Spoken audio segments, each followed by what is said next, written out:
অনেক সময় শারীরিক কষ্টর চাইতে মানসিক কষ্টটা হচ্ছে ভয়ঙ্কর। একটা ছেলের অনেক রাগ, রাগ বলতে প্রচুর রাগ, রাগ কইরা মানুষের কত ধরনের কথা হয়, প্রতিদিন অনেকবার রাগ দেখায়।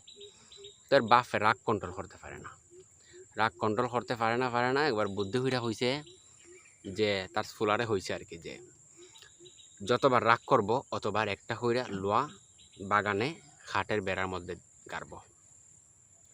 প্রথম দিন ফুলার ৩৭ বার রাগ উঠছে, ৩৭টা লোয়া বাগানে খাটের বেড়ার মধ্যে গাড়ছে। দ্বিতীয় দিন একটু কম গাড়ছে, তৃতীয় দিন আর একটু কম গাড়ছে। এভাবে কমতে বেশ কিছুদিন পরে সে একটা লোয়াও আর গাড়া লাগছে না। সে আইয়া সেরা তার বাবারে হইছে যে বাবা, আমি তো আর একটা লোয়াও গাড়ছি না আজকে, আমার আজকে একবারও রাগ উঠছে না। তার বাবা অনেক খুশি। তারপরে তার বাবা হইতেছে যে এখন থেকে তুমি যতবার রাগ উঠতো না তোমার অতবার একটা লোয়া খুলবায়। সে এখন খুলতেছে, একদিন একটা খুলতেছে, খুলতে অনেক দিন পরে সবগুলা লোয়া খুলছে। খোলার পর তার বাবারে হইছে বাবা, আর তো লোয়া নাই, লোয়া তো সব খুললে লাইছি। এখন তার বাবা তারে লইয়া গেছে, বাগানে লইয়া গেছে, দেখাইছে যে যতগুলা লোয়া খুলছে প্রত্যেকটা লোয়া খাটের মধ্যে যে গাড়ছিল, খাটের মধ্যে দাগ রইয়া গেছে।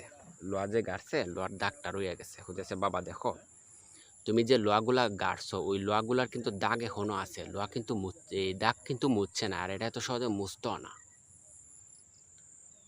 তো গল্পেটা শিক্ষা হইছে যে অনেক সময় শারীরিক কষ্টর চাইতে মানসিক কষ্টটা হচ্ছে ভয়ঙ্কর। আমরা অনেক সময় অনেককে রাগান্বিত ভাষায় কথা কই, অনেক সময় অনেকে আমরা রাগ দেখাই, অন্তরে কষ্ট দিয়ে কথা কই, মারাত্মক ধরনের কষ্ট, কটু কথা হইয়া ফেলায়।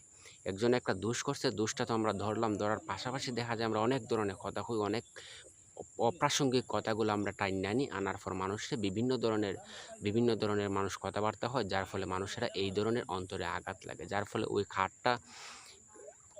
খাটের লোয়া যেমনভাবে দাগটা মুছে না, ঠিক এইভাবেই আর মুছে না এত সহজে। কারণ কথা হওয়ার সময় আমরা অবশ্যই সতর্কতা হওয়া উচিত যে এইভাবে মানুষের কটু কথা হওয়ার চাইতে শাস্তি দেওয়া ভালো। ধন্যবাদ।